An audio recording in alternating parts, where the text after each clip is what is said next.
2.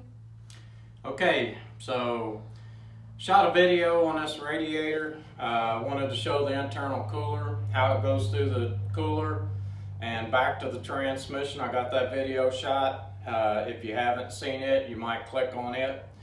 This one here, I wanted to show you what would happen.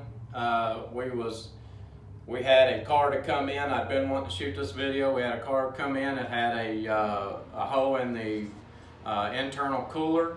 It was getting antifreeze in it, and it destroyed the transmission. Now, if we would have just put another transmission in it, it would have just destroyed it too. So it's good to know what you're looking for. When you go to replace your transmission, you pull the pan down. You want to inspect the pan before you just slap another transmission up in there, because if that internal cooler is cracked or there's a problem there, then you're going to have issues when you get your new transmission in there. So just to show you, this is your internal cooler.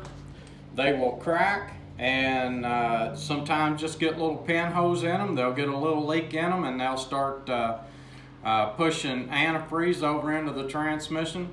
I have seen on some models where they actually push the transmission fluid back into the cooler, into the coolant, but that doesn't happen very often. Usually they just leak because the coolant is so thin that it'll leak into the transmission faster than the transmission fluid will leak into the coolant.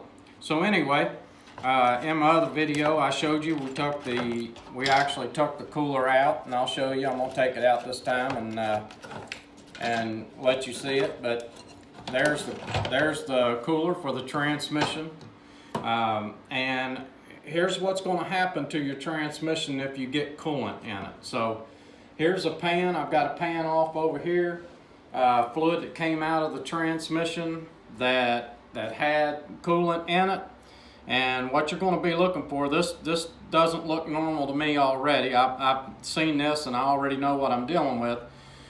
But when you look at the bottom of this pan, right at the bottom, you see all those pieces of where it's kind of gelled up, the fluid and the coolant is trying to mix, and it's gelling up, and it's really kind of a milky looking thick.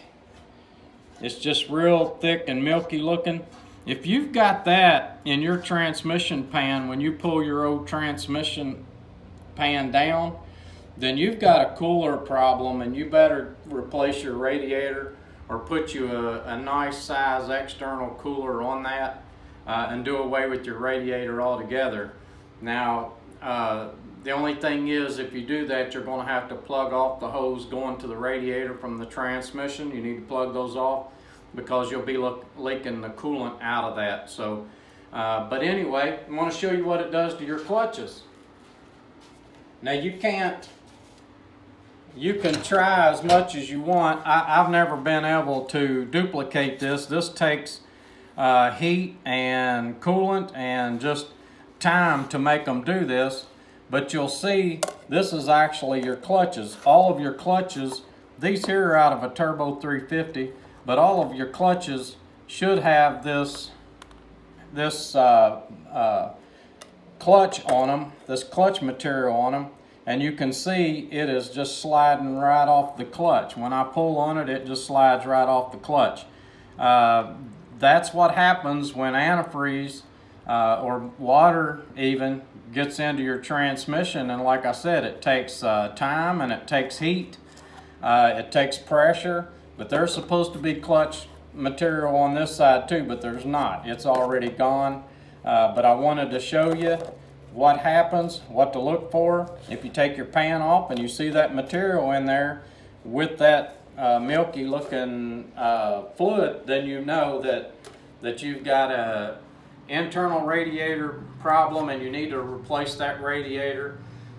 There are some radiator shops still out there that will take that side off and put you a cooler inside of there, but there's not very many of those guys left. But anyway, especially not around here. I don't know about where you live, but not around here. So, but anyway, if you see that material, if you see your fluid looks like this, got that milky look to it. You could have a crack in this internal radiator and internal cooler inside your radiator, and you're going to need to replace that radiator when you replace your transmission. So I hope this video helps you. I hope it keeps maybe helps someone from running into an issue where they put 2 or 3 transmissions in, because your cooler could be destroying those transmissions. So please subscribe.